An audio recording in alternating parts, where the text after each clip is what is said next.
Sidang kita mulai.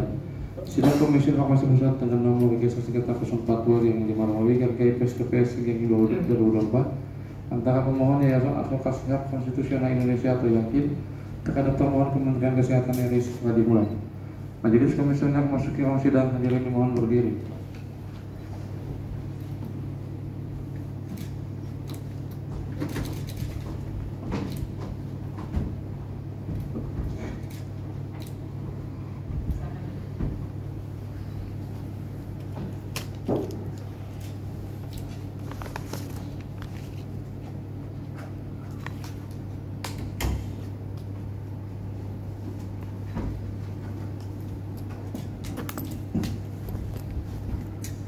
Dan salam sejahtera. Sidang Komisi Informasi Pusat dengan nomor register sengketa 042/5-KIP/PSI/2024 antara pemohon Yayasan Advokasi Hak Konstitusional Indonesia terhadap pemohon Kementerian Kesehatan Republik Indonesia pada hari ini Selasa 29 April 2025.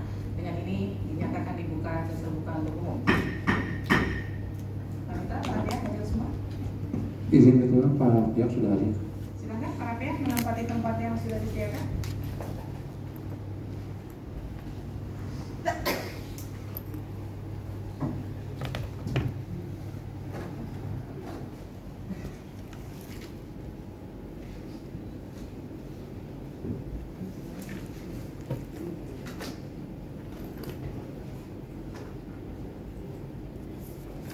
Baik, sesuai dengan agenda sidang kita hari ini adalah pemeriksaan ahli dari termohon.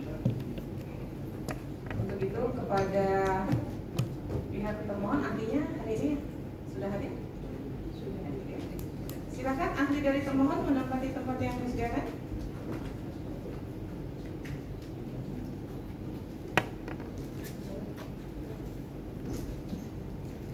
Saya minta identitasnya Pak, KTP.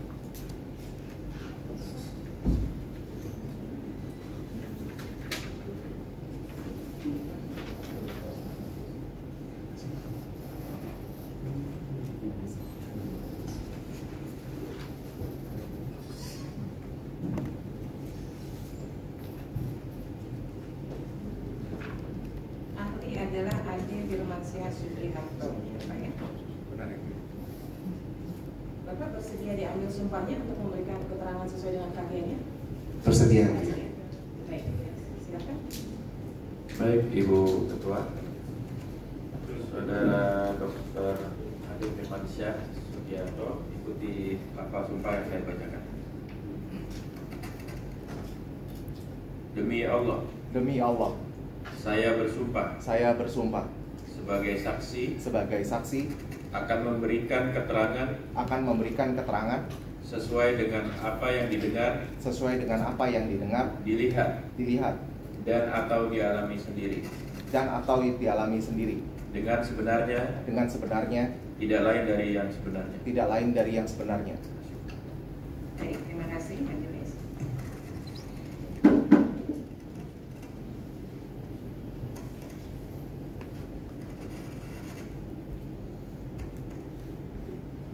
Pada ahli bisa disampaikan kepada majelis dan para pihak terkait mungkin riwayat pendidikannya.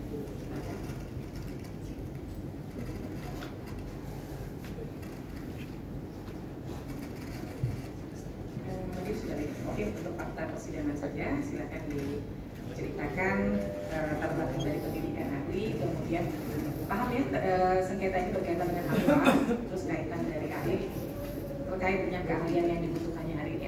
Baik, terima kasih. Yang mulia, saya adalah seorang dokter spesialis forensik.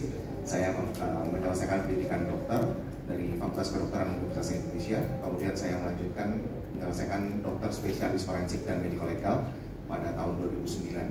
Dan kemudian saya telah menyelesaikan S3 ilmu kedokteran dari Fakultas Kedokteran Universitas Indonesia tahun 2017. Saat ini saya adalah dokter spesialis forensik dan medical legal selaku dosen di Fakultas Kedokteran Universitas Indonesia, dan saya menjadi ahli di bidang medical legal, dan saya memahami bahwa keahlian ini mungkin diperlukan untuk menjelaskan dalam apa yang dipersengketakan dalam sidang ini. Baik, sebelum saya lanjutkan, ahli ada kenal dengan salah satu dari majelis?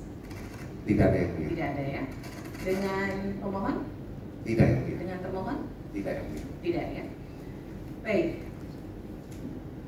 Ini sengketa ini berkaitan dengan informasi yang diminta kepada Kementerian Kesehatan. Yang pertama adalah seluruh data kejadian ikutan pasca imunisasi untuk semua vaksin, dan yang kedua adalah semua peraturan, keputusan, surat edaran, petunjuk kepada tenaga dan fasilitas kesehatan serta dokumen-dokumen lain yang berkaitan dengan penanganan KIPI. Nah, menurut ahli, dari latar pendidikan atau keahlian dari ahli, ada tidak terkait dengan informasi mengenai data kejadian pasca imunisasi? Data kejadiannya yang seperti apa ya? Informasi-informasi terkait vaksinnya nih. Ini kan ada nih data untuk semua vaksin nih. Kejadian apa yang terjadi vaksin itu kan sebelum dilempar kepada publik kan biasanya diuji coba dulu, ya kan? Ya. Nah, sejauh mana pengetahuan dari ahli terkait dengan vaksin pasca imunisasi ini, data kejadiannya? Yang sepengetahuan saya terkait data kejadian ikutan pasca imunisasi atau kita sebut sebagai KIPI, ini bisa merupakan data yang diperoleh dari tindakan atau praktek pelayanan kedokteran atau kesehatan di fasilitas pelayanan kesehatan. Kalau KIPI ini kan kejadian-kejadian ya, setelah orang diimunisasi, itu memberi dampak apa? Ada nggak kejadian setelah imunisasi disuntikan gitu kan? Kasus-kasusnya seperti apa? Ya. Data-data yang diterima atau informasi terkait KIPI ini merupakan informasi yang diperoleh dari pelayanan kesehatan.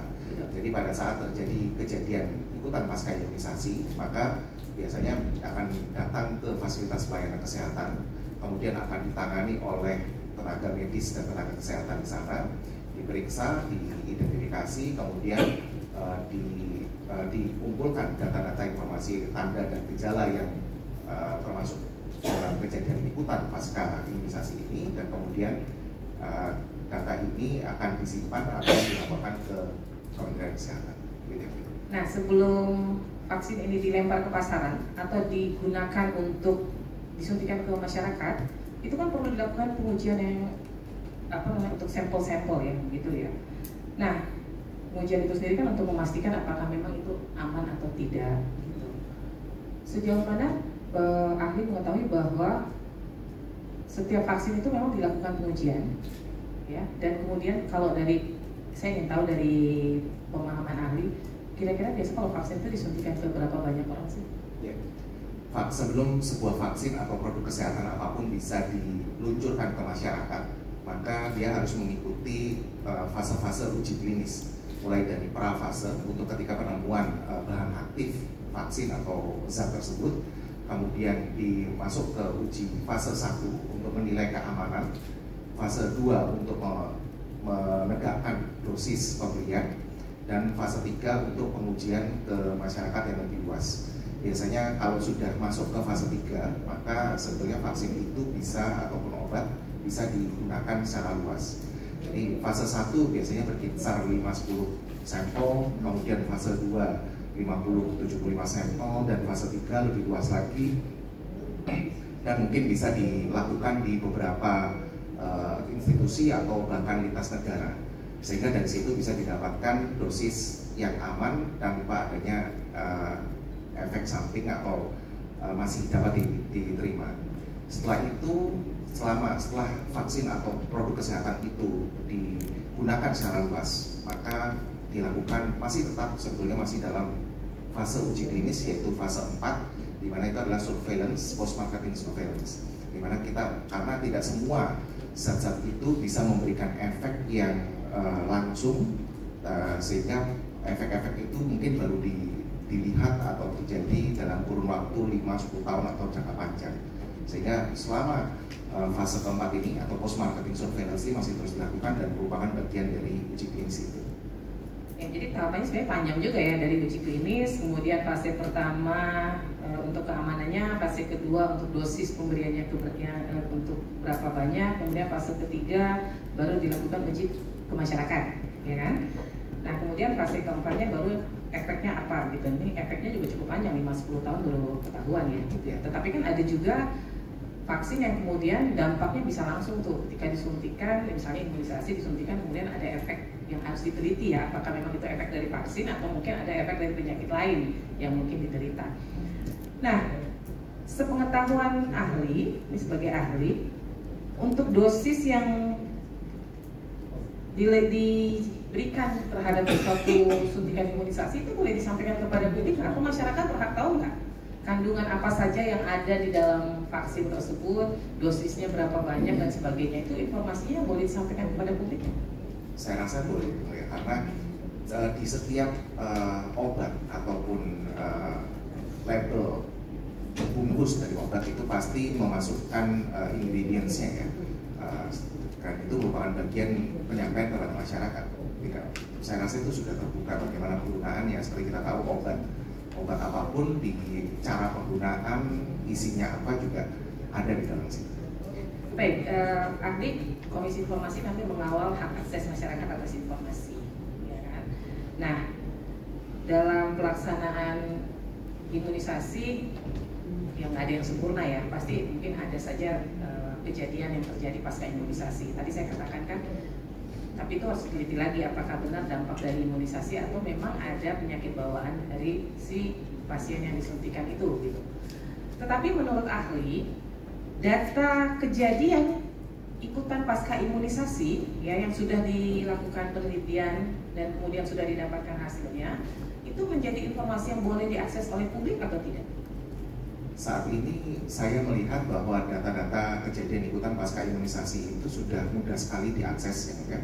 Kita kalau kita tinggal googling ya, HIV COVID misalnya ya, HIV COVID-19 Indonesia gitu, itu sudah banyak sekali publikasi-publikasi kejadian ikutan pasca imunisasi, baik itu yang dipublikasikan dari UI, dari UIN dan dari institusi manapun, dan itu banyak sekali. Ya, seperti kemarin waktu ramai sekali disuntikan puluhan juta untuk vaksin COVID-19 ya, itu kan ada yang kemudian dia mual, muntah, kemudian panas dingin dan sebagainya. Tetapi kan yang disampaikan di dalam media sosial kan juga tidak terjangkau. Artinya masyarakat belum semuanya juga mencari melalui media sosial dan datanya belum tentu valid gitu, karena itu belum melalui penelitian apakah benar itu terjadi setelah disuntikan vaksin itu atau tidak gitu, ya kan? Ini kan masih praduga-praduga yang kemudian mungkin oleh media disampaikan kepada publik. Tetapi kan pihak-pihak yang terkait dalam hal ini Kementerian Kesehatan gitu ya kan, kemudian melakukan penelitian gitu, apakah benar yang bersangkutan mengalami kejadian itu pasca disuntikan vaksin gitu kan? Data itu kan ada di Kementerian Kesehatan harusnya, gitu. Apakah data itu boleh disampaikan kepada publik di era yang saat ini keterbukaan informasi, di mana publik mempunyai hak untuk mengetahui informasi-informasi yang dikuasai oleh negara, gitu ya, yang dihasilkan oleh anggaran negara. Sejauh mana informasi terkait misalnya nih di Kalimantan Timur ada kasus pasca suntikan vaksin 19 sekian ratus orang, atau di Sumatera Utara pasca suntikan imunisasi yang diberikan kepada bayi terjadi kasus sekian banyak gitu. Apakah data itu kemudian atau informasi itu kemudian boleh diakses oleh publik? Kalau saya melihat saat ini informasi kejadian-kejadian tersebut itu sudah ada di media sosial, kita Google aja, googling sebentar dan itu sudah bisa dibaca. Ya betul, kalau di media sosial kan dan itu dari hasil-hasil penelitian. Betul. Ya? Persoalannya begini, kalau di Jakarta yang mungkin ada 1000 kasus, yang mungkin yang masuk media sosial hanya 20, 30 begitu. Saya misalnya saya butuh informasi itu, saya nggak tahu data validnya berapa sih sebenarnya kasus yang terjadi di 34 provinsi Indonesia. Data itu kan dimiliki oleh Kementerian Kesehatan tentunya, atau termohon yang didapat dari setiap provinsi. Harusnya kan ada data itu, gitu, ya kan? Nah, kalau tadi termohon ahli mengatakan sudah ada di medsos. Di medsos itu adanya pertama bisa jadi karena laporan dari masyarakat sendiri ada kejadian itu. Yang kedua, wartawan yang mungkin standby di rumah sakit atau mencari informasi setelah ada informasi ada kejadian pasca imunisasi gitu. Tetapi ketika masyarakat datang sendiri ke rumah sakit, kemudian memeriksakan diri karena ada kejadian pasca COVID-19, kakinya bengkak dan sebagainya, itu tidak diekspos di media, makanya tidak akan masuk ke dalam media sosial. Kan begitu kan? Sehingga masyarakat tidak mendapatkan data yang utuh nih. Berapa sih kejadian pasca imunisasi atau pasca COVID-19 yang terjadi kasus di Jakarta? Atau kita lingkup Jakarta saja sih, berapa di Jakarta Pusat, berapa di Jakarta Barat, berapa di Jakarta Timur gitu. Kan data itu pasti ada gitu. Kalau tadi ahli mengatakan, oh datanya sudah ada di media sosial, pertanyaan saya balik, data itu dikuasai oleh Kementerian Kesehatan. Kalau publik ingin mengakses, boleh nggak data itu dia diminta gitu, bagian dari meneliti atau mencari tahu sudah sejauh mana kemudian pihak-pihak terkait mengakomodir atau melakukan pengamanan lebih lanjut terhadap vaksin yang diberikan kepada masyarakat. Ya. Saya ingin menjelaskan lebih lanjut bahwa media sosial yang saya maksud di sini adalah bukan media-media sosial yang tidak dijelas kredibilitasnya, tapi dapat kita akses dengan mudah dari institusi-institusi pelayanan terbuka dan dilakukan melalui data itu dihasilkan dari penelitian kedokteran yang tervalidasi. Jadi saya tidak berbicara tentang publikasi dari 1-2 orang atau yang melalui media sosial semacam yang dimiliki pribadi yang tidak kredibel gitu, tapi lebih ke yang sudah diolah dan diteliti oleh institusi penelitian dan kemudian data ini menjadi data yang valid.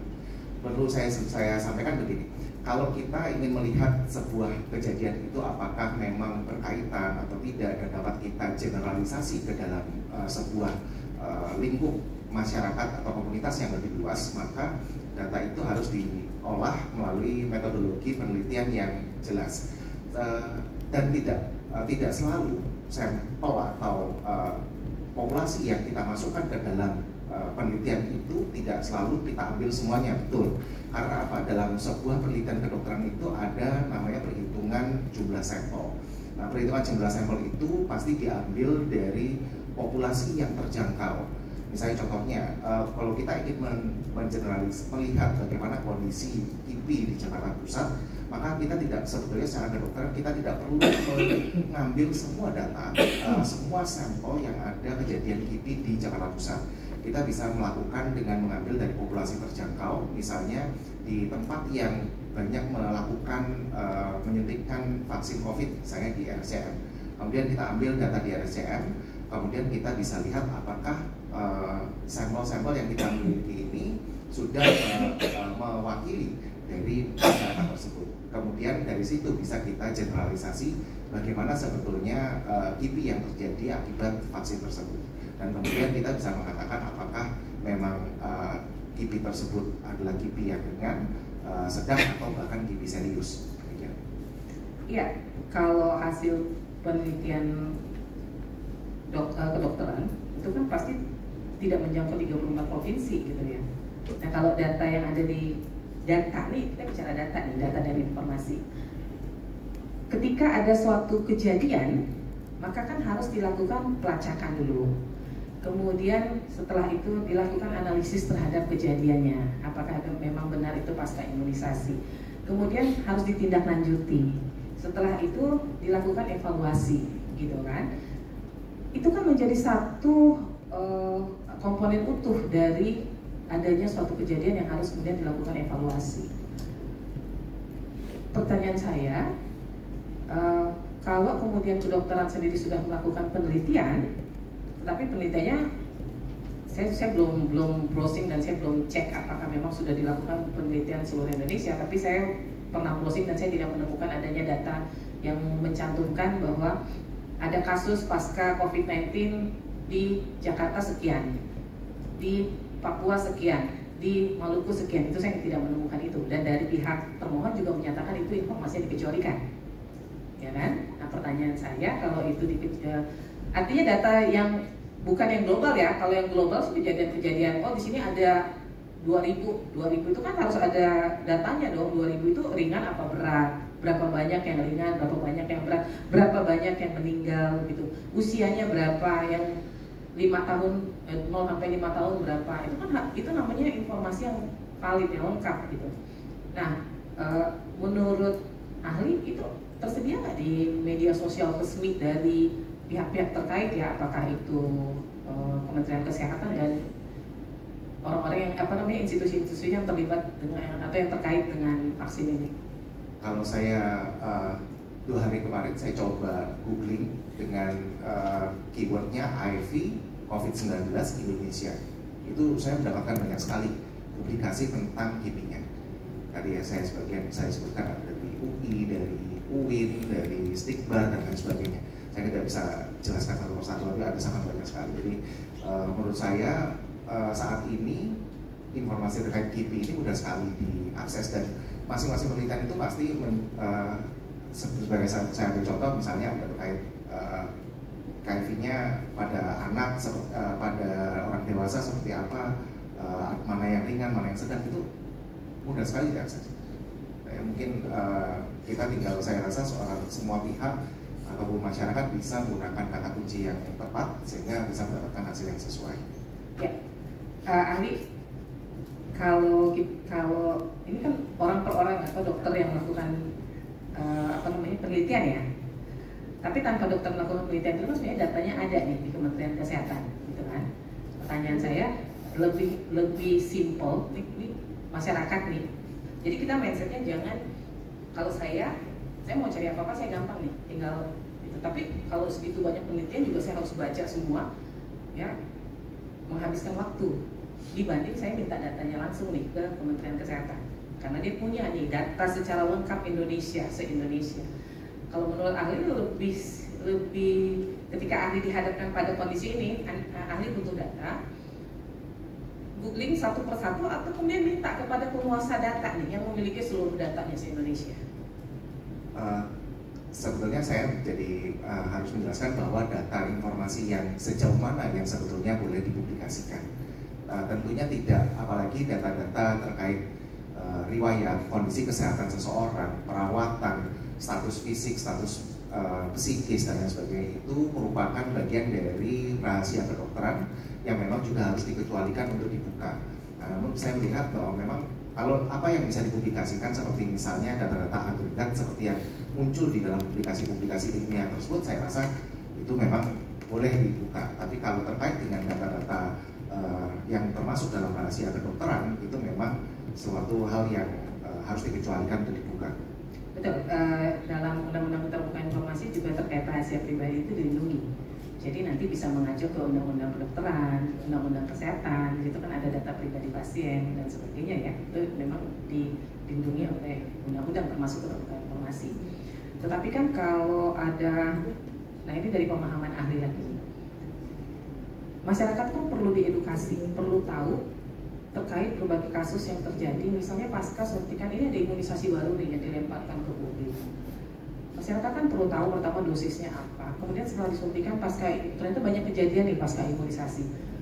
Tanpa menyebutkan nama pasiennya, tanpa menyebutkan domisilinya di mana, tetapi kemudian disampaikan ke publik ada kejadian, berdasarkan data dari termohon ya, ada kejadian di Jakarta Timur ditemukan kejadian pasca imunisasi terhadap 30 anak misalnya usia sekian sampai sekian, itu kan tidak menunjukkan secara spesifik, karena kalau yang namanya data pribadi itu dia menunjukkan secara spesifik siapa orang itu, menunjukkan anak itu siapa. Ini kan tidak, kita bisa misalnya rentang 0 sampai atau usia 1 sampai 10 tahun ada 10 kasus misalnya begitu. Nah, kasusnya apa saja? Jadi secara spesifik ya, kasusnya misalnya kakinya bengkak, 2 meninggal, ini itu kasus namanya dari 10 orang itu. Tapi kan itu tidak bisa menggambarkan bahwa yang dimaksud adalah si A, si B, si C, si D, gitu kan. Nah, sejauh mana menurut ahli data atau informasi itu bisa disampaikan kepada orang yang membutuhkan informasi itu? Data itu sebetulnya bisa dibuka, dikecualikan untuk dibuka, misalnya untuk pendidikan ataupun penelitian, namun itu secara terbatas. Sehingga makanya tadi saya menyampaikan bahwa publikasi-publikasi terkait ini memang yang saya pahami dan bisa dipublikasikan adalah misalnya pada seperti yang tercantum di dalam jurnal-jurnal ilmiah kedokteran tersebut, karena di situ sudah pada prinsipnya adalah tidak dapat lagi di-trace back untuk siapa orang tersebut. Karena kalau misalnya kita mengatakan tadi di suatu wilayah, suatu kelurahan X misalnya, terus kemudian di sana ada 10 orang menderita begini, itu masih memungkinkan untuk di-trace sehingga bisa terjadi pelanggaran privasi maupun stigmatisasi di masyarakat. Tapi kalau misalnya kita berpikiran untuk misalnya untuk pendidikan dan penelitian, maka digunakan secara terbatas dan sudah dinilai bahwa data-data apa itu yang akan dipublikasikan itu dinyatakan etis, maka itu masih bisa dipublikasikan.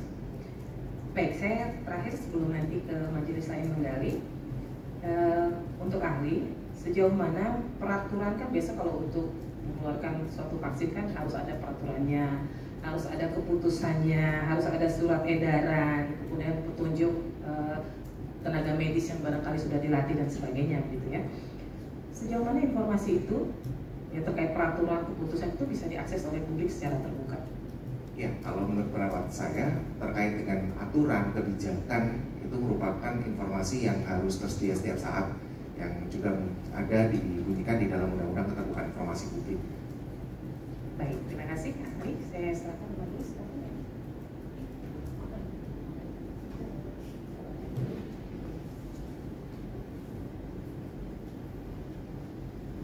Bu Ketua, saudara ahli, kalau diistilahkan ada data-data yang mentah begitu ya, raw material, lalu kemudian ada yang sifatnya proses material, satu hal yang sudah di manufacture, sudah dikelola.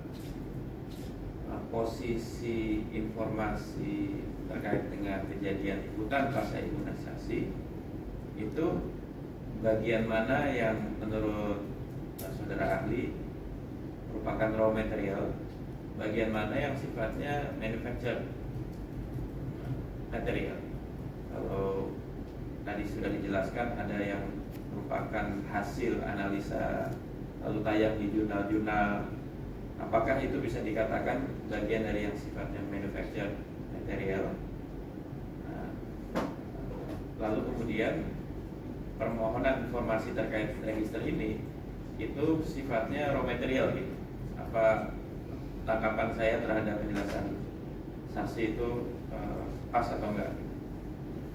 Jadi sekali lagi yang bisa kita buka ataupun bisa kita publikasikan adalah data-data seperti yang telah dipublikasikan di dalam jurnal-jurnal ilmiah tersebut, di mana di situ sudah dapat diagregat datanya, misalnya berapa terjadi KIPI pada usia berapa, bentuknya apa, KIPI yang ringan, sedang ataupun serius, itu bisa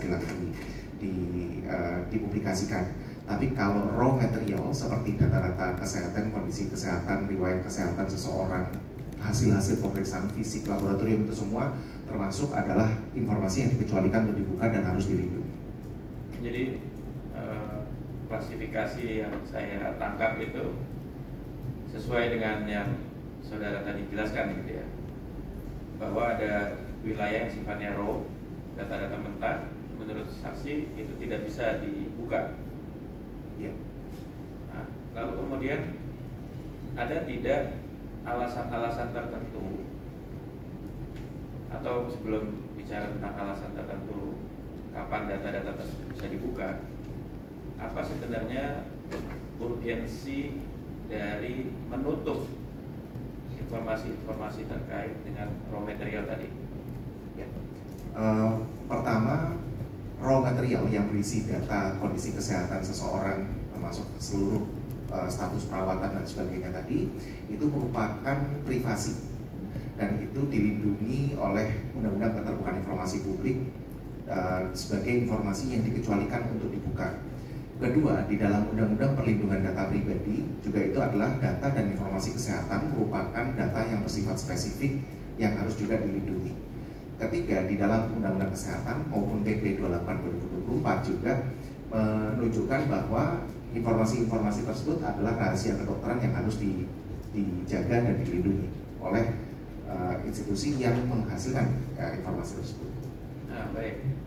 Lalu bagaimana dengan masyarakat yang ingin ikut serta, atau bahasa dalam dunia kami itu ya, itu ingin berpartisipasi untuk mendapatkan manfaat dari raw material tadi, dalam bentuk misalnya bagaimana memastikan misalnya ingredients atau yang sifatnya komposit dari vaksinasi tersebut itu tidak beresiko negatif atau tidak menimbulkan bahaya bagi masyarakat.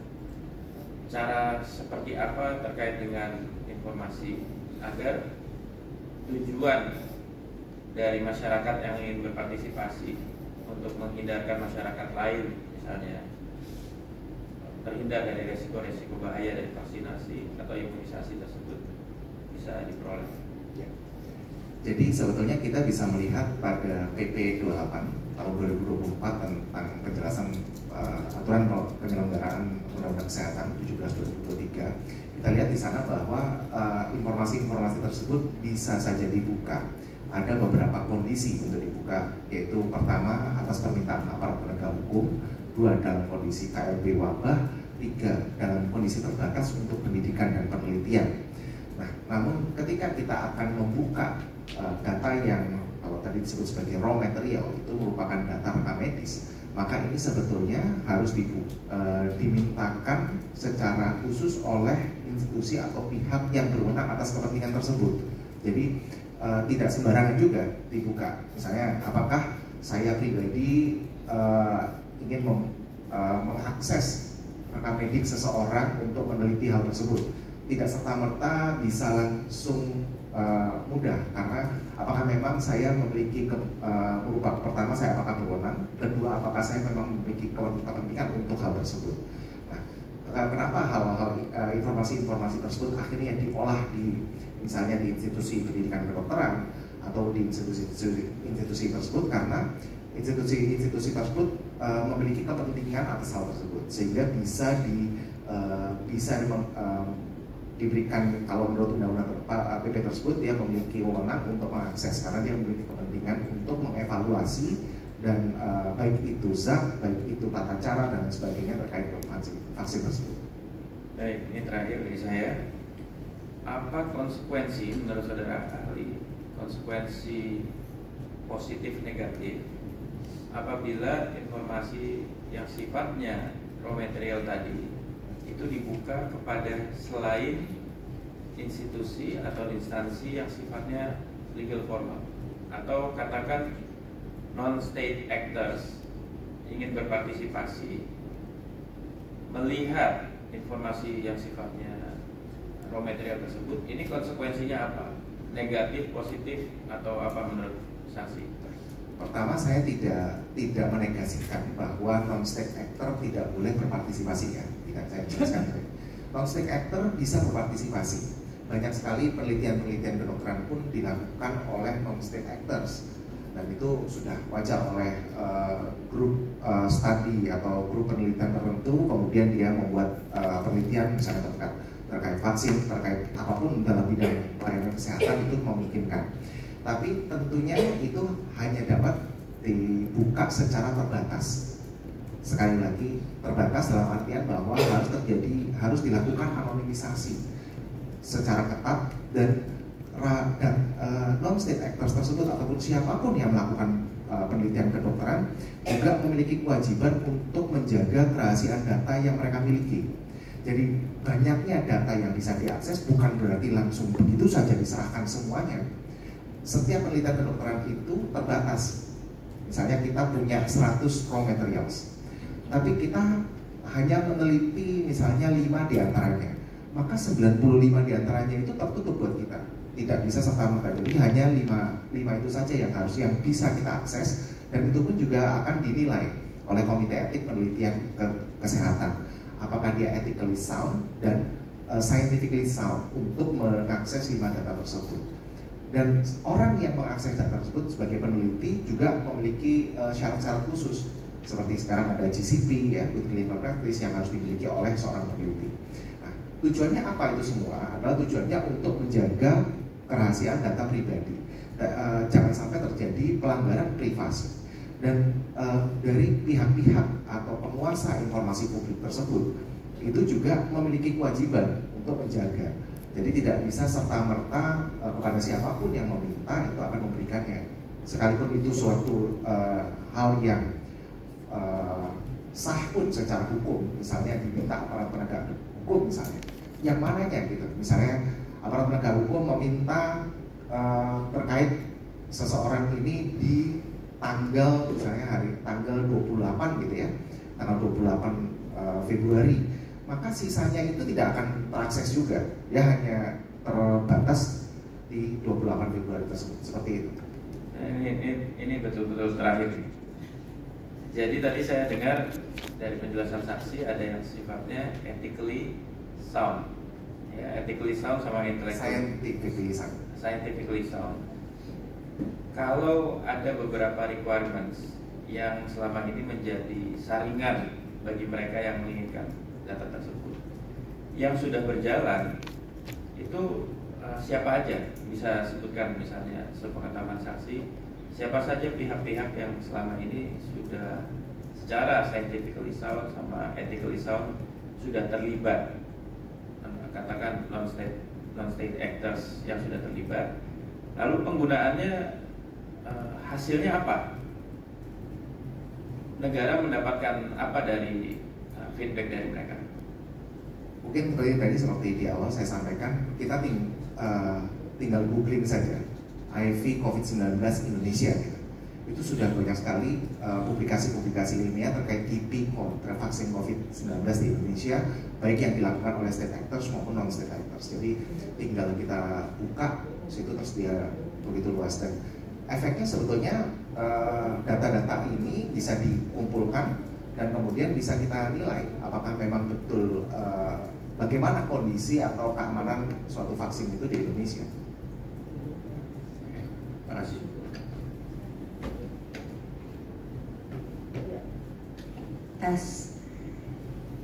Terima kasih. Saksi ahli, saya mencoba mereminder tentang permohonan data ya supaya mulai. Jadi permohonan data ini kan yang diminta adalah seluruh data kejadian KIPI ya.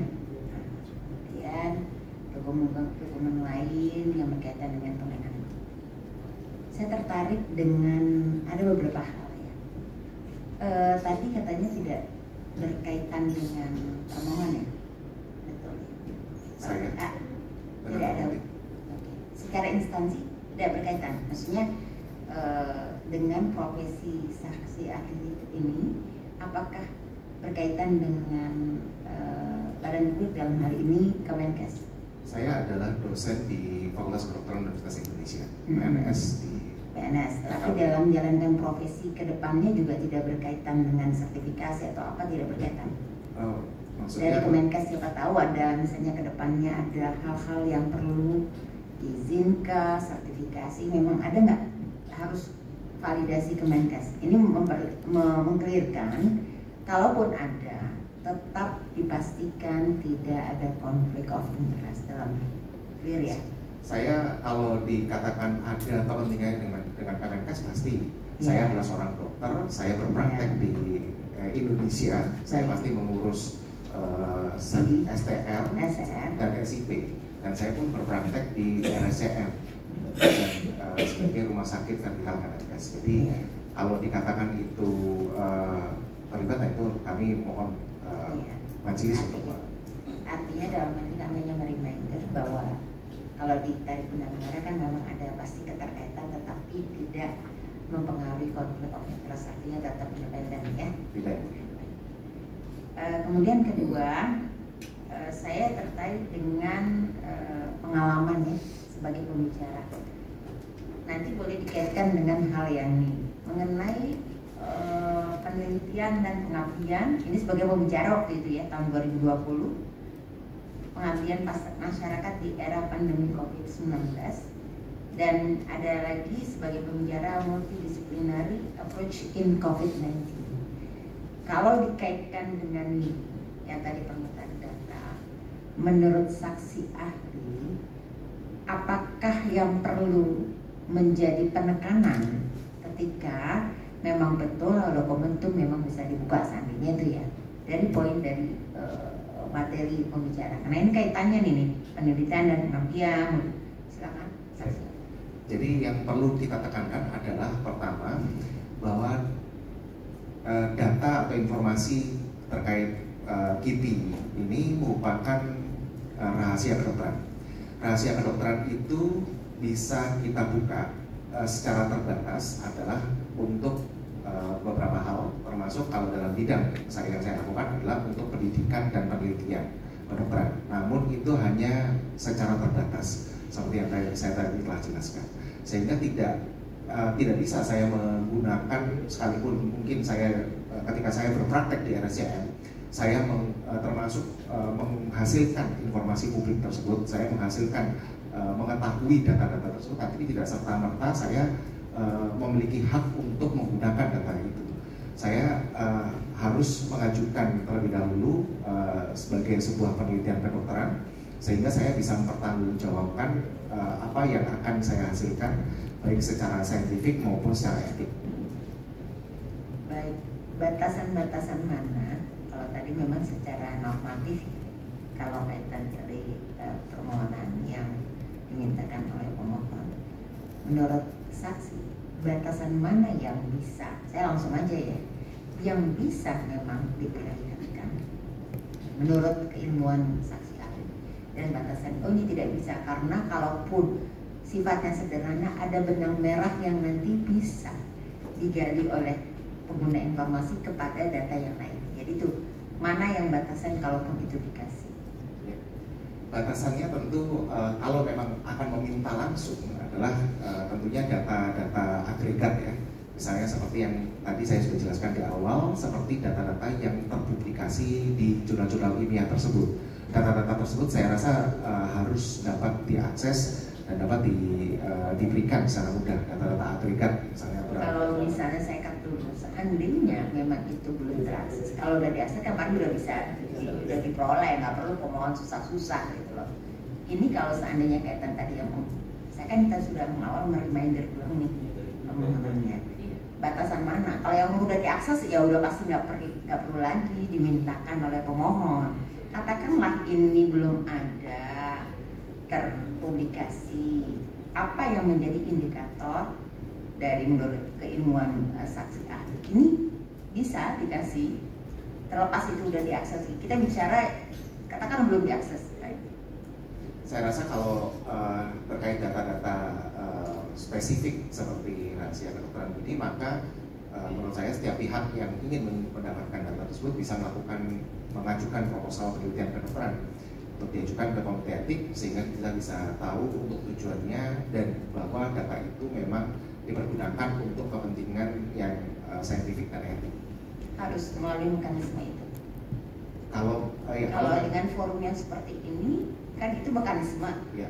Kalau tadi saya pertanyakan batasan datanya, bukan mekanisme. Kalau batasan datanya tadi saya sampaikan bahwa data-data sepanjang data-data itu berupa data agregat seperti yang terpublikasi di jurnal-jurnal ilmiah, itu saya rasa itu harus bisa dihitungkan. Berarti intinya kalau bicara itu maka guidance untuk memperoleh publikasi tersebut gitu ya? Iya. Gitu ya? Supaya mungkin dalam hal ini pemohon belum ke ranah publikasinya, ya kan?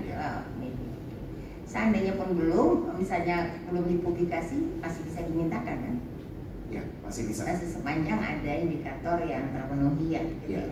Baik.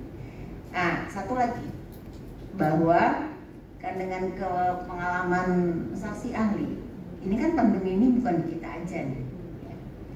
Menurut data pembanding di beberapa negara, mekanisme sederhana apa yang dianut oleh negara lain ketika ada publik ingin mengajukan permohonan yang relatif hampir sama, benang merah atau jenis ininya.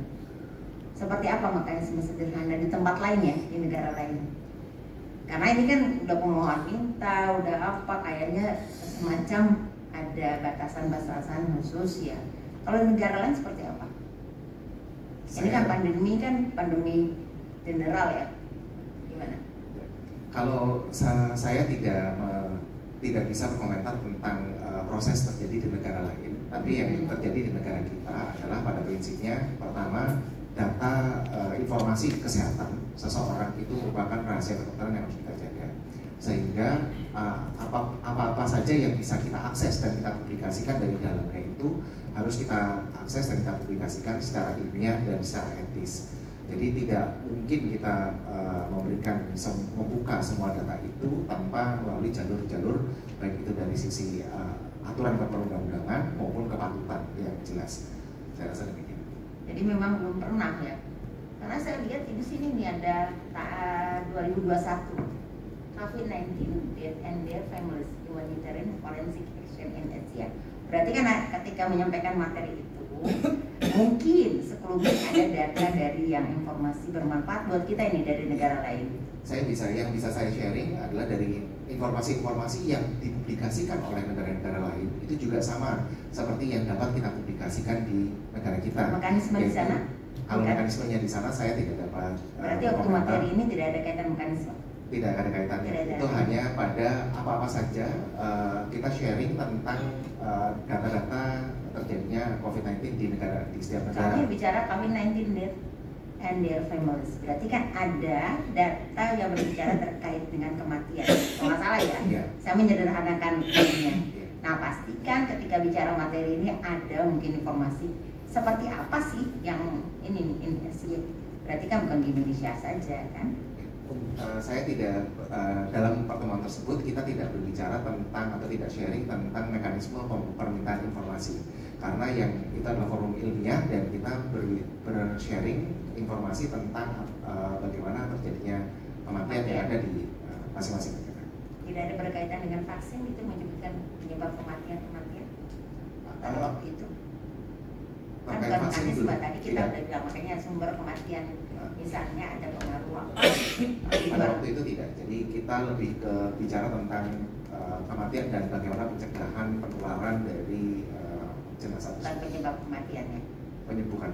Bukan ya, saya ulang lagi, bukan penyebab kematiannya. Bukan penyebab kematiannya apabila terkait dengan vaksin. Bukan ya. Penyebab kematiannya ya. Terkait dengan penyakit COVID-19. Saksi ahli tidak pernah memperoleh data dari negara lain terkait dengan mengenai data. Saya ulang lagi nih, ya kan, ini direkam. Dalam keilmuan saksi ahli tidak pernah memperoleh data tentang kematian di negara lain yang berkaitan COVID-19. Saya tidak mengatakan demikian. Saya mengatakannya adalah saya tidak memperoleh data terkait kematian COVID yang berkaitan dengan vaksin. Oh iya, di negara lain. Di negara lain. Saudara saksi kan termasuk kategori peneliti ya, berarti ya. Lalu juga termasuk bagian dari masyarakat. Tadi ada salah satu syarat untuk mendapatkan data yang sifatnya raw materials itu untuk penelitian. Nah, saudara sendiri sebagai peneliti pernah tidak mengakses raw materials, data mentah untuk kebutuhan penelitian?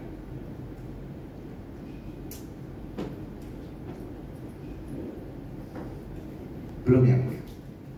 Berarti saudara juga melakukan penelitian melalui bahan-bahan yang sifatnya sudah manufacture, sudah diolah begitu ya? Ya, sifatnya systematic review namanya. Jadi kita melihat bagaimana pengalaman-pengalaman. Jadi pada saat pandemi COVID-19, ketika kita akan ingin membuat suatu panduan ataupun guidelines yang bisa kita terapkan di masyarakat, maka kita lakukan systematic review dan kemudian kita buatkan jadi panduan atau pedoman penanganan. Kalau boleh tanya, kenapa tidak meminta data mentah? Apa alasan personal saudara saksi? Apa merasa cukup dengan semua data yang sudah diolah? Atau itu bukan ranah yang menjadi interest sebagai peneliti untuk melihat lebih jauh? Atau sudah cukup percaya dengan lembaga-lembaga yang sudah memberikan analisanya? Sebagai seorang dokter spesialis forensik medico legal, fokus utama saya untuk penelitian, untuk bidang penelitian adalah saya meneliti tentang terkait traumatologi. Jadi tidak ada kaitannya dengan COVID-19. Jadi bukan tidak dapat, namun memang saya pribadi sebagai fokus peneliti memang tidak fokus peneliti. Tapi teman-teman yang spesialis di tema vaksinasi tersebut ada yang terlibat. Iya. Dan saudara mencukupkan diri melihat analisa mereka. Iya. Oke. Ya, saya sebelum ke para pihak nanti saya berikan kesempatan. Saya masih ingin bertanya kepada ahli. Kalau dari pemahaman ahli, data KIPI itu seperti apa sih? Ya, yang saya pahami, data KIPI ini adalah data riwayat kesehatan seseorang. Contohnya misalnya ketika seseorang itu setelah disuntikkan oleh sebuah vaksin, kemudian dia misalnya mengalami kejadian-kejadian ikutan seperti demam, nyeri pada lokasi penyuntikan, kemudian dia akan datang kembali ke fasilitas pelayanan kesehatan, dilakukan pemeriksaan dan mungkin diberikan obat-obatan, dilakukan pemeriksaan laboratorium dan sebagainya. Itu adalah data KIPI.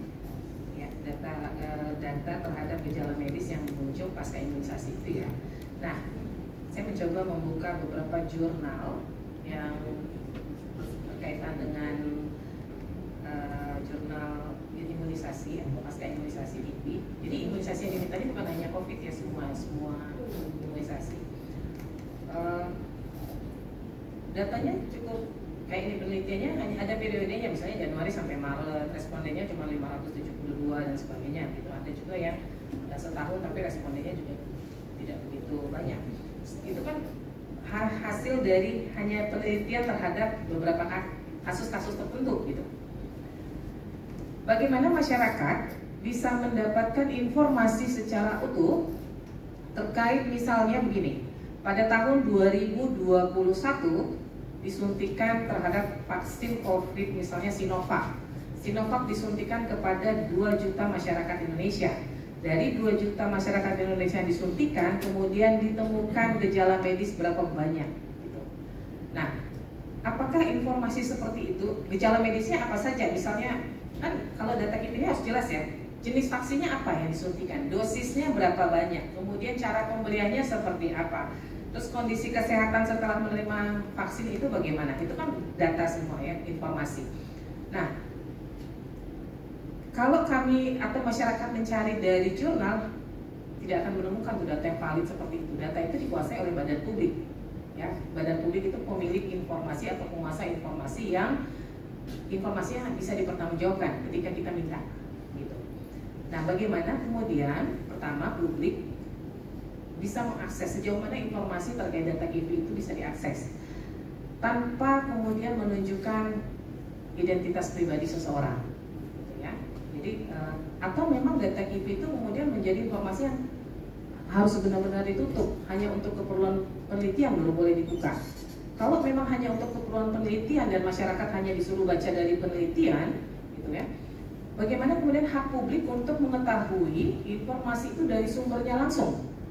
Karena informasi publik itu harus dari sumbernya langsung, bukan dari penelitian-penelitian yang dilakukan oleh dokter, karena dokter itu tidak bisa dikatakan sebagai badan publik.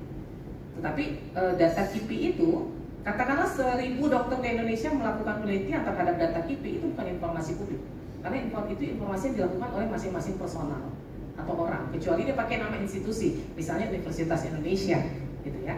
Maka informasinya bisa diminta ke UI sebagai badan publik. Pertanyaan saya, ini kan penguasa informasinya Kementerian Kesehatan nih. Bagaimana publik bisa mendapatkan informasi itu secara utuh terhadap data KIPI? Bagian mana saja yang kemudian bisa disampaikan kepada publik sehingga publik paham nih terkait vaksin Sinovac ditemukan sekian kasus, ini bagian dari edukasi juga kepada masyarakat. Banyak kasus yang ditemukan atau kemudian aman nih, vaksin Sinovac ini aman kok untuk disuntikan ke publik. Nah, sejauh mana kemudian data itu bisa diakses atau dibuka kepada publik? Ketika dimintanya ke badan publik ya, bukan berdasarkan jurnal dan sebagainya. Baik. Ketika dimintakan ke badan publik, maka saya rasa badan publik juga harus melakukan penelitian terkait hal itu, sehingga bisa mengolah dan meminta sejauh mana apa saja yang diminta. Tidak mungkin semuanya dibuka. Batasan untuk mana yang bisa dibuka adalah ya sejauh apa yang misalnya bisa dapat dipublikasikan di jurnal-jurnal dunia tersebut. Misalnya berapa pada rentang berapa, semua data agregat yang telah dianalisis itulah yang sebetulnya bisa dipublikasikan. Jadi kalau misalnya akan dimintakan, ya tentunya badan publik tersebut harus melakukan penelitian untuk menghasilkan data tersebut. Ya, betul. Nah, pertanyaan saya selanjutnya, sejauh mana kemudian suatu kejadian pasca imunisasi itu bisa membuka identitas seseorang? Sangat bisa gitu ya. Jadi kalau misalnya kita menunjukkan tadi pada suatu tempat spesifik atau waktu spesifik, tentunya akan mudah ditelusuri kembali siapa orang yang pernah mengalami hal tersebut. Itu kan kalau dimintanya misalnya by name, by address atau by location ya. Kalau diminta yang data globalnya secara keseluruhan, kan sebenarnya kalau diminta nih hanya tidak diminta namanya, tidak diminta lokasinya, kan diminta hanya berapa banyak nih kejadian, berapa banyak yang disuntikan Sinovac, berapa banyak kemudian kejadian pasca disuntikan itu, kejadiannya apa saja, itu boleh nggak? Maka dari itu tadi saya sampaikan bahwa badan publik tersebut memang harus melakukan penelitian untuk mengolah data tersebut. Jadi yang bisa disajikan kepada masyarakat atau diberikan kepada masyarakat adalah data yang telah diolah dan dianalisis. Dengan menghilangkan informasi-informasi yang mengarah kepada informasi pribadi. Ya. Ya. Baik. Saya beri kesempatan dulu kepada pemohon, silahkan. Saya ingin ketua sedikit. Oke. Saya tertarik yang tadi karena data agregat ya, ini supaya nyambung. Di datanya saksi ahli itu poin 28 ada Senate seri webinar 7 aplikasi masih ingat kali 2020 disebutkan penelitian masyarakat, ada kata-kata pengabdian sih, masyarakat di era pandemi COVID-19. Bicara penelitian tadi seperti kata anggota majelis lain, apalagi sebagai peneliti kan, kalau penelitiannya sifatnya yang bukan peneliti mungkin bisa data yang bukan non agregat. Ini ketika membuat ini sama sekali datanya bukan data agregat ya, bukan data mentah. Boleh saya lihat yang mulia, yang di mana ya maksud? Yang poin dari data saksi ahli poin 27 28. Ketika saya bertanya apakah dapat data mentah, apa resum dari penelitian lain atau bagaimana? Poin 28 halaman 7. Ini berbicara tentang apa-apa saja yang bisa diteliti. Jadi bukan terkait data atau penelitian COVID itu. Jadi bagaimana kita meneliti di era pandemi COVID. Karena di era pandemi COVID kita tahu penyakit ini telah menjadi wabah dan kita harus Apa saja yang bisa kita teliti di sana. Tapi intinya ketika apa saja begitu dibuat gambarannya itu, orang-orang meneliti juga tidak dapat agregat pasti ya kan? Iya. Kita hanya ada cukup. Sekarang pemohon, jika ada yang ingin. Terima kasih majelis, terima kasih saudara Ali. Saya mau tanya dulu, apakah saudara Ali punya juga latar belakang legal atau kedokteran aja? Saya forensik medico legal. Okay. Medico legal ini memang saya ada bagian legal. Kita belajar bagaimana interaksi ilmu kedokteran dengan buku. Oke, mantap. Tapi saya mau kembali dulu ke yang dijelaskan di awal soal fase 4. Fase 1, 2, 3, 4. Fase 4 adalah memang yang disebut pharmacovigilance. Ya. Dan sesuai penjelasan saudara Ali, itu merupakan bagian dari uji klinis. Ya. Fase 3, setelah fase 3 uji klinis formal ya, selesai, tapi tetap berlangsung melalui fase 4. Ya. Betul ya. Artinya pharmacovigilance dari fase 4 itu memang juga penting untuk informed consent, sama seperti data dari uji klinis sebelumnya, bukan? Data pharmacovigilance merupakan bagian dari informasi yang dibutuhkan untuk informed consent, betul? Jadi mungkin kalau kita lihat perjalanan uji klinis fase 4 itu berjalan bersamaan dengan obat atau zat itu sudah digunakan secara luas di masyarakat. Betul. Gitu. Betul. Ya. Tapi data terus dikumpulkan ya, oleh Kemenkes atau BPOM, ya, dan itu merupakan data yang setiap pasien punya hak untuk dipahami untuk menerima atau menolak obat atau vaksin tersebut, bukan? Ya, tapi tidak selalu data itu sudah ada. Ketika kita menyelesaikan uji klinis fase 3, maka data uji klinis fase 4 itu belum tentu sudah tersedia. Betul. Tapi misalnya vaksin sudah ada 2 tahun, pharmacovigilance terus dilakukan, data dikumpulkan, bukankah pasien punya hak untuk mengetahui data tersebut sebagai bagian dari informed consent untuk menolak atau menerima vaksin tersebut? Tadi saya katakan kalau memang datanya sudah ada fase 4 itu, maka ya termasuk bisa disampaikan kepada pasien ataupun calon penerima. Artinya, menurut saudara Ali, data pharmacovigilance atau data KIPI itu sama, merupakan bagian dari data yang dibutuhkan untuk memenuhi informed consent. Benar. Oke, terima kasih. Itu sangat penting. Kemudian saya mau kembali ke rahasia kedokteran. Menurut saudara Ali, itu rahasia antara pasien dan dokternya, tapi ada beberapa pengecualian. Ya. Salah satunya untuk penelitian. Betul. Ada contoh. Dari sisi kami, sidang sebelumnya ada ahli juga, ahli forensik yang sudah 15 tahun coba meneliti data KIPI.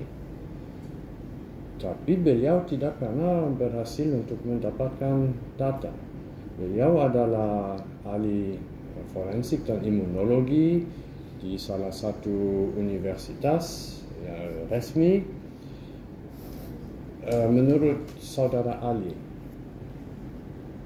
bagaimana cara untuk ahli tersebut untuk mendapatkan data yang dibutuhkan untuk melakukan penelitian sendiri, misalnya tentang KIPI salah satu vaksin? Dari mana dia bisa dapat data? Kalau memang setiap orang yang akan melakukan penelitian, tentunya bisa, saya terkait KIPI, dia bisa membuat suatu protokol penelitian yang diajukan ke Komite Etik Penelitian Kesehatan. Di nasional ada KIPKN, dan di FKUI RSCM kita memiliki KIPK sendiri. Setelah dinilai secara ilmiah dan secara etis, bila protokol tersebut scientifically sound dan ethically sound, maka peneliti bisa mengakses data yang dimaksud. Nah, namun sekali lagi saya katakan terkait penelitian pun sama, kita tidak membuka semua data secara keseluruhan, hanya terbatas pada apa-apa saja yang akan kita teliti. Jadi akses kita hanya pada data-data tersebut. Kami punya banyak pengalaman dengan termohon dan institusi lain di mana data selalu ditolak jika tujuannya tidak sesuai agenda mereka. Saya kasih contoh. Misalnya ada peneliti dari tim kami yang mau melakukan investigasi lebih lanjut terhadap vaksin polio yang oral. Memang diakui oleh WHO dan Kemenkes sendiri bahwa semua kasus polio di Indonesia disebabkan oleh vaksin oral polio. Virus liar tidak lagi ada. Ini topik kontroversial yang selalu di media dibantah oleh termohon. Jadi kalau ada peneliti yang ingin melakukan analisis lebih lanjut risiko manfaat OPV, ya, risiko penyebaran kasus polio di Indonesia, manfaat seperti apa, gimana kita bisa menjamin peneliti tersebut bisa dapat data meskipun tujuannya kontroversial dan tidak sesuai agenda Kemenkes? Saya rasa semua penelitian yang akan diajukan, bila perlu mengajukan protokol ke komite etik penelitian kedokteran, komite etik penelitian kesehatan, dan kemudian di sana akan dinilai apakah memang penelitian itu sound, secara saintifik, serta etis. Setelah itu, setelah dinyatakan lulus, maka dia akan mendapatkan ethical clearance. Dan saya rasa dengan ethical clearance, maka sebetulnya setiap orang bisa mendapatkan data untuk penelitiannya tersebut. Oke. Apakah saudara Ali tahu apa itu regulatory capture? Boleh dijelaskan? Kalau institusi yang menguasai informasi dikuasai oleh special interest, misalnya oleh industri farmasi. Ya. Apakah saudara Ali tahu secara pasti bahwa Kemenkes, BPOM, komite etis yang disebutkan bahwa mereka 100% independen dan tidak mungkin ada influence, ya, pengaruh dari special interest seperti industri farmasi? Saya tidak dapat memberikan pendapat tentang itu karena saya tidak memiliki pengetahuan tentang itu. Menurut saudara Ali, apakah mungkin lebih aman kita membuka data secara keseluruhan tanpa identitas pribadi untuk pastikan setiap peneliti independen bisa melakukan analisis, ya, tanpa ada gateway, tanpa ada pembatasan di mana kelompok yang mungkin dipengaruh bisa mencegah penelitian independen?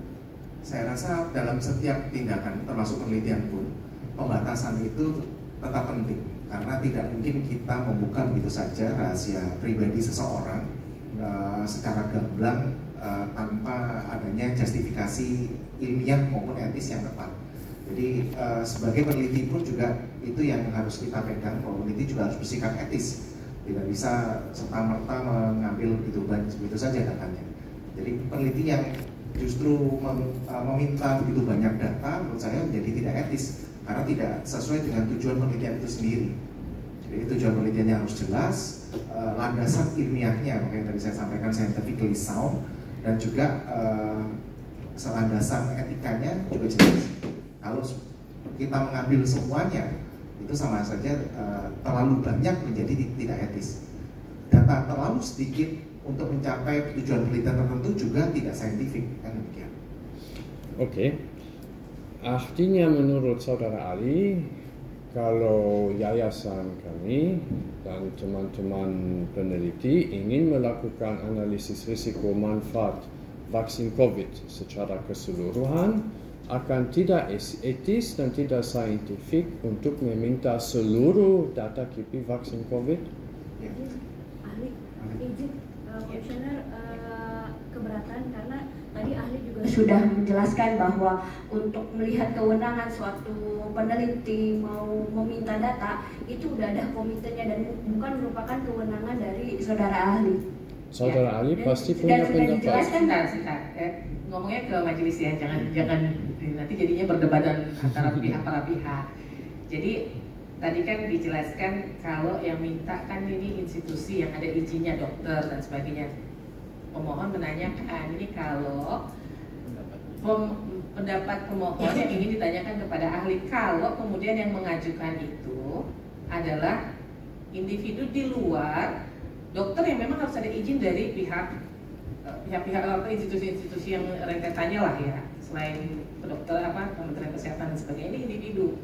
Nah kan organisasi individu itu bagaimana? Kalau ahli tidak paham kan ahli bisa menjawab tidak paham. Tapi kalau ahli paham mungkin bisa dijelaskan gitu. Saya bisa tambah untuk menjadi lebih jelas.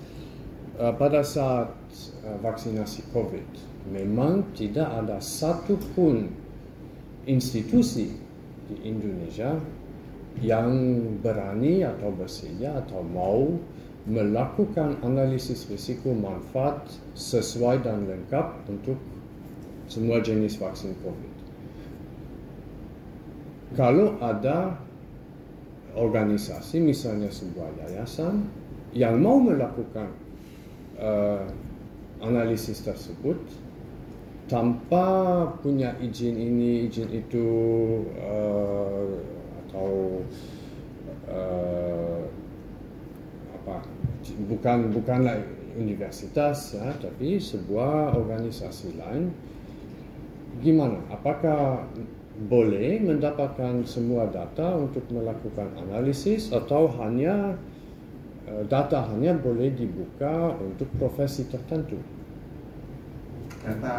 Data rahasia kedokteran, data pasien itu bisa dibuka untuk kepentingan penelitian secara terbatas. Jadi tentunya di dalam pengajuan atau protokol penelitian itu akan dinilai apakah memang sudah secara tujuannya itu saintifik atau tidak. Dan untuk memenuhi tujuan tersebut maka jumlah sampel itu juga harus dinilai. Seperti tadi saya katakan, dalam penelitian kedokteran yang menggunakan keseluruhan data itu tidak pernah terjadi. Kita bisa terjadi seperti total sampling, namun biasanya kita menghitungnya dengan sampel penelitian karena terlalu banyak pun juga kita nyatakan sebagai tidak etis. Maka biasanya permohonan data melalui jalur penelitian itu harus dihitung dulu sampelnya berapa. Tidak mungkin tidak perlu keseluruhan. Semuanya juga kalau kita masukkan semuanya justru menjadi tidak etis. Terlalu banyak tidak etis, terlalu sedikit juga mengakibatkan analisisnya nanti tidak saintifik. Saudara Ali tahu apa itu safety signal terkait vaksin atau obat? Boleh dijelaskan? Sinyal keamanan, safety signal, di mana kita bisa melihat indikasi mungkin ada bahaya untuk jantung dari vaksin tersebut. Saya rasa saya dihadirkan di sini sebagai ahli untuk informasi. Iya, ini terkait informasi. Tahu apa itu safety signal? Mungkin bisa saya di sini hadir sebagai ahli untuk memperoleh informasi publik dan untuk menilai ataupun material dari. Mungkin mau bisa menjelaskan. Oke. Selalu untuk semua vaksin dari sisi BPOM atau Kemenkes semua data tertutup. Kita tidak bisa mendapatkan informasi yang cukup atau lengkap. Nah, kalau kita mau melihat apakah vaksin tertentu punya safety signal, ada indikasi bahaya untuk jantung atau ada indikasi bahaya stroke, ya, bukankah kita membutuhkan keseluruhan dari data setiap kasus, ya, untuk menilai atau melihat safety signal? Apakah safety signal bisa terdapat dari penelitian tertentu di mana datanya tidak lengkap, di mana data terbatas? Dalam penelitian kedokteran, kita tidak mungkin menggunakan keseluruhan data, karena pembukaan keseluruhan seperti itu juga akan menjadi tidak etis. Sehingga untuk menjawab pertanyaan pemohon, maka penelitian kedokteran itu pertama tujuannya untuk apa? Kalau memang tujuannya untuk melakukan penelitian untuk mendapatkan analisis, menemukan sesuatu hal, maka kita akan melihat bagaimana data-data apa yang dimaksud dan apakah memang memiliki hubungan secara logika ilmiah dengan kejadian tersebut. Maka tidak semuanya data dalam rahasia kedokteran itu atau data pasien itu yang dibutuhkan. Tidak perlu semuanya. Misalnya contohnya tadi yang dikatakan misalnya efek seperti apakah menimbulkan kematian. Maka tidak perlu semuanya. Kita hanya melihat bagaimana secara logika ilmiah kedokteran yang bila menimbulkan kematian itu diakibatkan oleh melalui jalur apa. Dan kemudian itulah yang diteliti. Seperti tadi saya sampaikan, Jangankan untuk penelitian, untuk penegak hukum pun itu juga tidak mungkin kita buka keseluruhan, kecuali memang dibutuhkan keseluruhannya, kecuali memang dibutuhkan. Kalau tidak dibutuhkan, yang misalnya contohnya rekam medik itu dari tanggal 1 sampai tanggal 30, ternyata untuk kepentingan penegak hukum dibutuhkan rekam medik di tanggal 15, ya maka 15 itu saja yang dibuka. Sebentar, Pak. Ahli tadi kan mengatakan selalu mengatakan yang melakukan penelitian adalah institusi kedokteran ya? Tidak. Saya tadi kan sampaikan non-state actor pun bisa. Di luar, berarti individu juga bisa? Bisa. Oke. Apakah saudara Ali tahu VAERS, VAERS dari US? Bisa dijelaskan? Database KIPI dari Amerika Serikat. Bisa dijelaskan? Oke. Amerika Serikat, USA punya database KIPI. USA punya hukum perlindungan data pribadi yang sangat kuat, jauh lebih kuat, jauh lebih ketat dari Indonesia, betul? Ya. Saya menolak menjawab bahwa data undang-undang perlindungan data pribadi Indonesia kurang kuat dibanding Amerika. Betul. Iya. Mereka punya hukum sangat kuat, sangat ketat untuk perlindungan. Saya menjawab bahwa undang-undang PDB kita juga kuat ya. Juga. Ada hukum nasional yang harus dihormati, Komisioner. Ya. Saya di sini saya buka database VAERS dan di sini saya bisa melihat case report setiap kasus KIPI yang pernah dilaporkan ada. Misalnya patient developed an injection site, area was istilah terlalu medis. 15-year-old male recurrent ear infections and measles was given MMR within 24 hours. Parents noted hearing deficit confirmed by physician exam. Age 3, sex masculine, dan ada juga akses full report. Jadi untuk setiap orang, setiap pasien yang mengalami KIPI ada data yang tersedia dengan umur tahun, male or female, negara bagian, siapa pelapor, apakah rumah sakit atau pribadi, dan juga simptom, gejala yang dialami dan penjelasan oleh dokter. Tapi tidak ada nama, tidak ada alamat, tidak ada data yang bisa mengidentifikasi seorang individu. Ya. Menurut saudara Ali, kalau itu standar di US, di Indonesia boleh juga untuk publikasi dalam bentuk tersebut? Tentunya kalau data yang ada di Indonesia, publikasi data maupun informasi publik yang bisa dipublikasikan di Indonesia harus mengikuti peraturan perundang-undangan yang berlaku di Indonesia. Ya.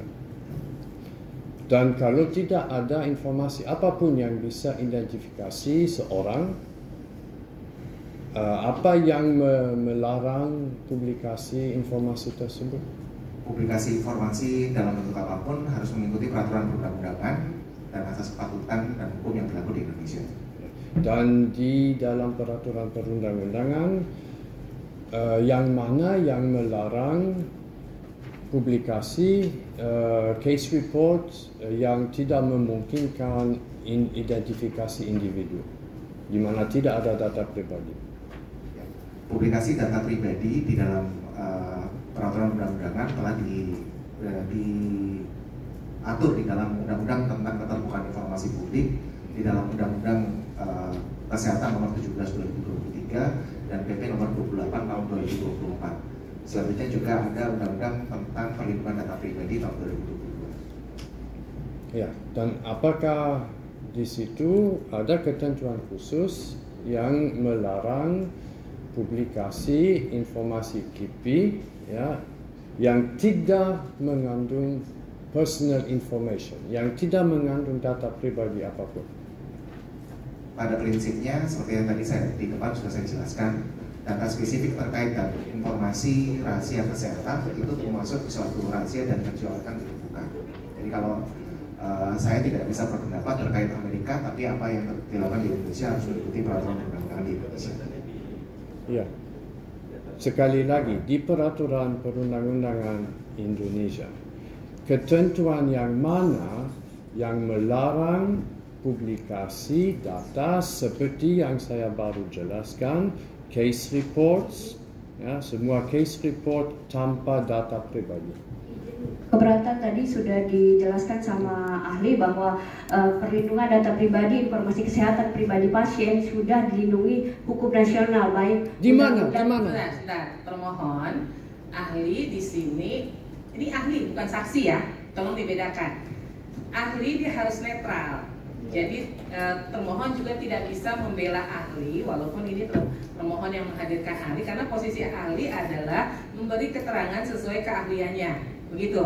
Kalau ahli ternyata tidak paham atau tidak mengerti, ahli cukup menjawab tidak menguasai atau tidak paham, gitu. Ya, jadi tadi karena sudah dijelaskan dan dia minta para pihak kan saya berikan kesempatan seluas-luasnya untuk bertanya.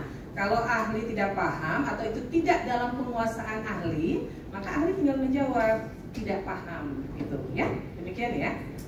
Jadi kalau ditanya perundang-undangan, ahli kemudian tidak mengerti atau tidak tahu di pasal berapa atau di undang-undang yang mana, cukup dikatakan tidak menguasai undang-undang tersebut, gitu. Nggak masalah ya.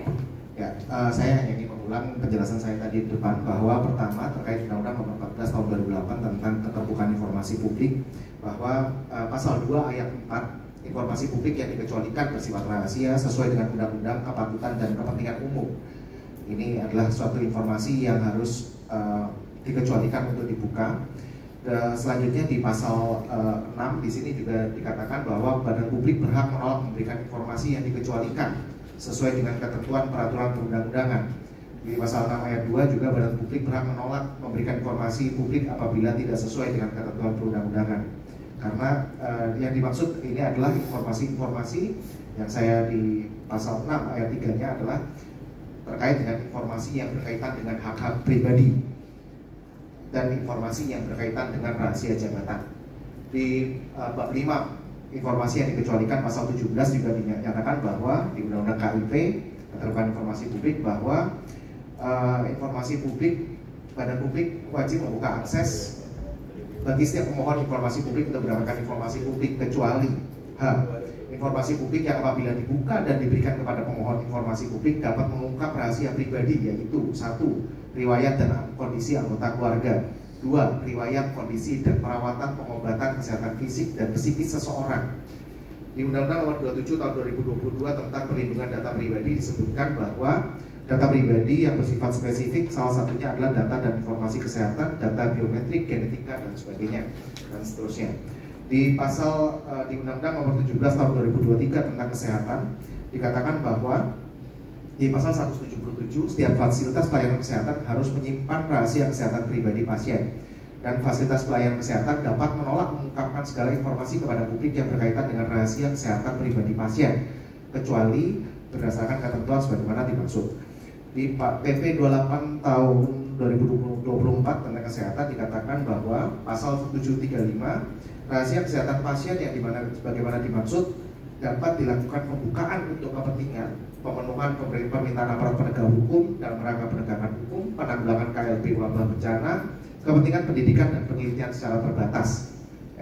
Dan di bagian 6 tentang rahasia kesehatan pribadi pasien, pasal 788 juga dikatakan bahwa fasilitas pelayanan kesehatan ini wajib menjaga dan menyimpan rahasia kesehatan pribadi pasien.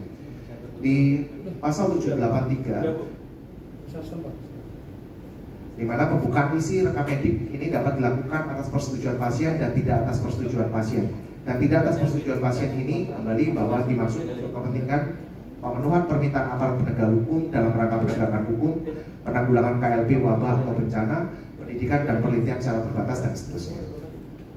Itu yang saya pahami bahwa data tersebut kenapa tidak dapat dipublikasikan secara luas. Ya, di situ di semua ketentuan ada kata informasi pribadi pasien, seseorang, itu selalu ada referensi data pribadi seorang. Kalau tidak ada informasi yang bisa mengidentifikasi seorang, ketentuan yang mana yang berlaku. Jadi tidak hanya terkait dengan tidak dapat teridentifikasi orang itu saja.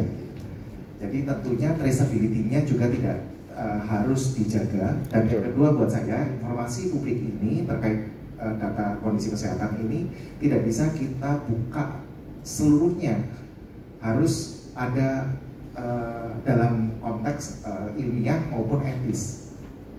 Jadi kalau tidak ilmiah dan tidak etis tentu tidak bisa dibuka. Protokol penelitian kedokteran pun kalau kita yang diajukan, kalau ternyata tidak etis dan tidak saintifik, itu juga akan ditolak. Begini Adi, dari semua kan kalau saya lihat pengalaman ahli ini kan selain pendidikan dan riwayat organisasinya ini ada di Majelis Kehormatan Etik, kemudian di Perhimpunan Dokter Forensik dan juga di pengurus Perhimpunan Rumah Sakit seluruh Indonesia ya. Terus riwayat pekerjaan juga sangat luar biasa. Dari regulasi yang ahli ketahui, ada tidak yang secara spesifik mengatakan bahwa informasi terkait data KIPI adalah informasi yang dikecualikan atau rahasia? Data KIPI yang sebanyak apa yang dimaksud? Mau itu dia global, tapi bunyinya secara spesifik. Kalau perlindungan data pribadi kan secara jelas mengatakan informasi yang spesifik mengarahkan kepada seseorang, ya kan? Menjadi informasi yang rahasia. Artinya kalau nama, ya nama semua orang juga pasang di sini, tidak bisa dikatakan rahasia. Alamat itu bisa menunjukkan si A, si B, si C. Nomor handphone bisa menunjukkan identitas seseorang, itu informasi yang rahasia. Data KIPI yang dimaksud ini kan gejala medis yang dilakukan misalnya sampling terhadap 1000 orang gitu yang disuntikan vaksin. Nah, regulasinya dulu, kita dari regulasinya dulu. Ada tidak regulasi yang mengatakan entah itu peraturan Kementerian Kesehatan, peraturan kedokteran dan sebagainya yang menyatakan bahwa informasi terkait data KIPI adalah informasi yang tidak boleh diakses oleh publik. Kalau spesifik menyebutkan KIPI tidak ada, tapi kalau kita mengatakan sebagai data informasi kesehatan itu ada. Ya, kalau saya tadi mendengar Andi mengatakan, saya justru menemukan jurnal yang secara spesifik menunjukkan tempat dan orang. Ya, jadi kalau saya tinggal browsing cari nih kejadian di salah satu puskesmas. Puskesmas disebutkan lagi nama puskesmasnya di Kota Padang. Kasusnya terjadi terhadap berapa banyak anak, ya. Di sini spesifik banget ini disebutkan. Apakah ini menurut ahli ini melanggar? Harusnya kalau kita bicara undang-undang ini melanggar. Sekian banyak anak, umurnya disebutkan, pendidikannya disebutkan, kemudian disebutkan gejalanya, demam sekian anak, sekian, lesu sekian, muntah sekian orang, ya, ini semua disebutkan nih. Kemudian awal gejala KIPI-nya demam, pembengkakan sekian hari dan sebagainya. Ini kan sebenarnya kalau kita mencari tahu di puskesmas itu bisa ketahuan datanya. Kalau kita browsing itu, ini spesifik loh, karena menyebutkan nama tempat secara jelas gitu. Nah, sejauh mana kalau dari pemahaman ahli data KIPI, sejauh mana itu boleh diakses? Yang bagian mana sih yang boleh diakses? Bagian mana yang boleh diakses adalah bagian yang sesuai dengan data-data agregat tadi, jumlah pasien, jumlah orang yang mengalami, laki-laki atau perempuan, gejalanya seperti apa, itu semua bisa diakses. Bisa diakses. Ya. Gejalanya misalnya yang demam sekian orang, yang muntah sekian orang, itu boleh diakses. Boleh. Baik. Ada lagi yang tanya Pak? Cukup? Ya, satu terakhir. Ada contoh kasus khusus. Pada tahun 2021 atau 2 kalau nggak salah, pada saat vaksinasi anak Sinovac dimulai, ada teman saya, seorang dokter, dia mengajukan permohonan kepada BPOM untuk data pharmacovigilance, artinya data KIPI Sinovac. Antara lain juga uji klinis dan semacam. Itu semua ditolak. Semua ditolak. Data uji klinis ditolak, data pharmacovigilance atau KIPI ditolak, semua ditolak. Dan data pharmacovigilance secara khusus ditolak dengan alasan privasi data. Menurut saudara Ali sebagai dokter, gimana seorang dokter bisa memenuhi informed consent yang wajib secara hukum dan etis kepada pasiennya tanpa dia punya akses ke data lengkap? Pada saat memberikan informasi kepada pasien, tentu dalam informed consent itu kita lakukan di setiap obat tentunya sudah ada data keamanan, data jenis bahan aktifnya yang ada di dalam brosur obat itu. Ya. Jadi itu bisa disampaikan kepada pasien untuk bisa menerima obat tersebut. Selanjutnya kalau memang ada data-data publikasi sebelumnya terkait dengan data-data kejadian ikutan ataupun efek samping, resiko medis itu juga bisa disampaikan dalam pemberian informasi. Apakah dalam flyer dalam kotak kardus obat ada analisis risiko manfaat lengkap untuk setiap penyakit penyerta dan semua kemungkinan untuk analisis risiko manfaat? Itu semua ada di dalam leaflet obat? Saya tidak memiliki pengetahuan untuk menjawab apakah setiap leaflet obat itu sudah memenuhi kebutuhan akan informasi. Baik, cukup. Ya. Saya sebelum memberi kesempatan termohon untuk bertanya, mohon saya diingatkan, kita sebelumnya waktu pemeriksaan setempat sudah memeriksa terkait dokumen uji data KIPI. Seingat saya kemarin kita baru kontak ya. Sudah diperlihatkan. Sudah diperlihatkan ya. Baru kontak ya? Iya.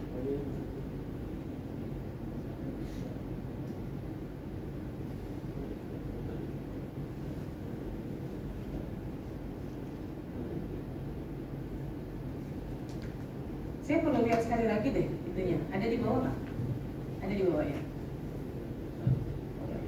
Boleh diserahkan ke majelis. Nanti sambil majelis memeriksa, termohon saya persilakan untuk menggali dari ahli. Ya, silakan.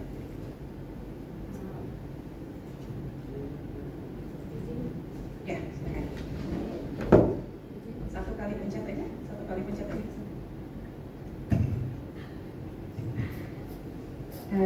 Izin komisioner, kami sebenarnya sudah sepakat dengan apa keterangan yang ahli sampaikan pada hari ini, dan kami ada 4 catatan untuk hasil keterangan ahli pada hari ini. Satu, izin komisioner mengklarifikasi bahwa data agregat yang tadi disampaikan oleh ahli itu memang akan kami berikan. Cuma waktu itu pemohon menyampaikan bahwa yang dimintakan adalah raw material yang isinya gejala pasien, keluhan pasien setelah diberikan imunisasi, apakah demam, bengkak, atau mengalami kematian, dan itu kami mengkategorikan sebagai informasi kesehatan, yang dimana kami sampaikan bahwa informasi kesehatan tersebut informasi yang dikecualikan. Dan tadi sudah ahli jelaskan bahwa terima kasih ahli, keterangannya sudah cukup jelas dan gamblang bahwa informasi publik yang bisa diberikan kepada masyarakat sebagai bentuk edukasi adalah data agregat, di mana data agregat tersebut dapat dipelajari oleh masyarakat, apakah dapat dinilai sama masyarakat sendiri akan menggunakan atau tidak, karena pada prinsipnya program imunisasi untuk informed consent di Indonesia itu tidak ada bentuk tertulisnya. Informed consent untuk program imunisasi sesuai dengan Permenkes kita, kedatangan pasien ke Pasienkes merupakan bentuk persetujuan dari pasien untuk disuntikan vaksinasi maupun imunisasi. Dan saya ada catatan satu lagi kepada pemohon. Saya sangat kecewa terhadap saudara pemohon karena tidak menghormati hukum nasional Indonesia dengan menyatakan perlindungan data pribadi Indonesia tidak cukup kuat dengan hukum Amerika. 2, dan merupakan ujaran kebencian di Indonesia. Yang ketiga adalah kami akan memproses atas dasar ujaran kebencian pemohon kepada termohon. Silakan. Cukup gitu. Ya, baik. Ini data hasil audit KIPI serius ya. Kalau yang lainnya mana ya? Yang ada nggak yang sedang atau yang ini kan by name, by kasus ya. Kalau yang rekapnya ada nggak?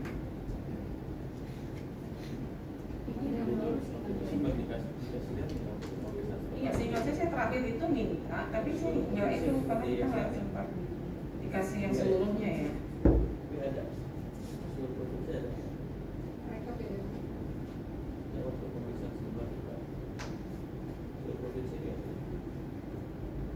Hanya dokumen aja semua.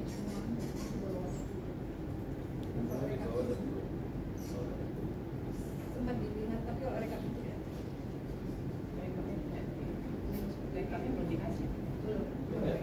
Ya karena terakhir itu saya minta ini cuma belum disampaikan. Oke. Baik, kepada ahli Dr. Ade Firmansyah, terima kasih banyak sudah berkenan menyempatkan waktu dan memberikan keterangan sebagai ahli dalam sidang Komisi Informasi untuk register 4041 ini. Ya, apa yang ahli sampaikan tentunya akan menjadi pertimbangan buat majelis dalam keputusan. Terima kasih. Saya persilakan untuk kembali ke muka. Terima kasih.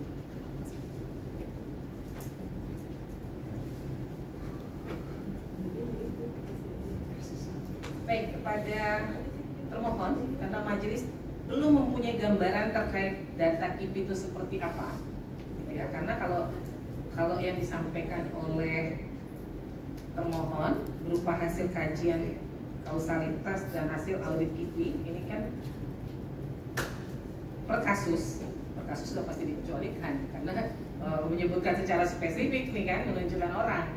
Nah, kalau yang yang secara agregat atau yang apa yang ingin disampaikan oleh termohon belum kami terima, ya maka tadi majelis berdiskusi, kami akan memeriksa sekali lagi, gitu. Ya, mohon disediakan secara lengkap informasi terkait data KIPI yang dikuasai oleh termohon. Nah, termohon, apakah informasinya bisa dihadirkan semua persidangan? Untuk hari ini? Enggak untuk hari ini, untuk sidang berikutnya. Kalau nggak bisa dihadirkan semuanya secara lengkap, kita memeriksa tempat sekali lagi. Izin untuk mengkonfirmasi. Izin untuk mengkonfirmasi dulu bahwa kesepakatan dari pemohon ini yang dimintakan waktu itu kan bukan data agregat yang majelis. Yang dimintakan adalah yang tadi disampaikan adalah raw material yang artinya gejala atau riwayat pasien. Nah, itu apakah butuh diklarifikasi dulu kepada pemohon atau nanti tetap kami hadirkan untuk data agregatnya? Nggak apa-apa dihadirkan dulu. Jadi majelis ingin melihat ya, karena kan majelis harus mengetahui dulu nih sejauh mana sih data KIPI ini gitu loh. Komplitnya itu seperti apa sih keseluruhan data KIPI itu? Ya, nanti baru mengarah kepada permohonan informasi yang diajukan oleh pemohon. Bentuknya seperti apa? Gitu. Ya. Jadi nanti silahkan dari pihak termohon menyampaikan kepada panitera apakah saya minta harus lengkap ya. Jadi jangan hanya misalnya nih kayak ini kan hanya Sulawesi, hanya Lampung ya. Saya minta secara keseluruhan lengkap. Kalau ada yang udah direkap malah lebih baik lagi. Nah, jadi nanti dikomunikasikan silahkan apakah akan dihadirkan ke persidangan. Kalau memang tidak begitu banyak, atau kalau takut hilang berarti akan kami lakukan sekali lagi pemeriksaan setempat. Gitu. Ya, termohon ya. Ada lagi yang ingin disampaikan dari termohon? Izin yang mulia, berarti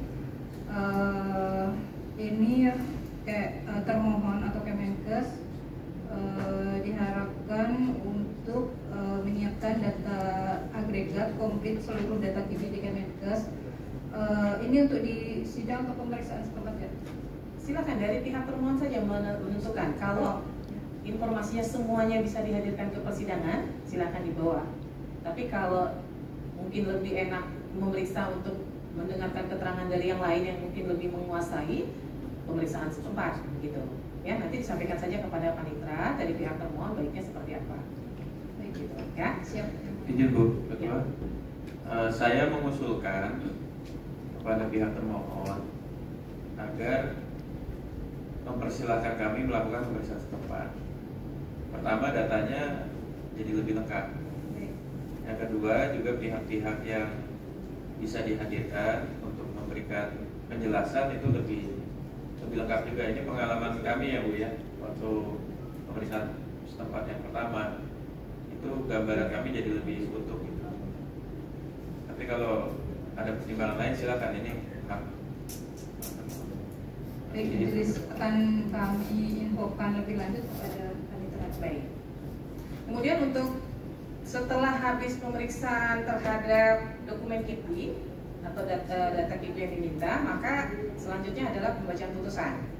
Oleh sebab itu, sambil menunggu, masih ada lagi yang ingin dihadirkan? Kesimpulan dulu. Kesimpulan, bukan? iya betul. Ya. Jadi silakan pihak pemohon mulai menyiapkan kesimpulan dari sekarang, karena kan kalau pemeriksaan setempat dan atau pemeriksaan terhadap informasi yang menurut termohon dikecualikan kan kami melakukannya secara tertutup. Maka habis pemeriksaan setempat tersebut atau pemeriksaan terhadap informasi yang dinyatakan dikecualikan tersebut, termohon juga baru diberi kesempatan untuk membuat kesimpulan dari pihak termohon. Ya, jadi sembari kami melakukan pemeriksaan, pemohon silakan mulai menyiapkan kesimpulan. Demikian ya. Cukup ya, dari pemohon ada yang ingin sampaikan lagi? Ada dua hal. Pertama, saya mau menjelaskan lagi ya tentang maksud permohonan.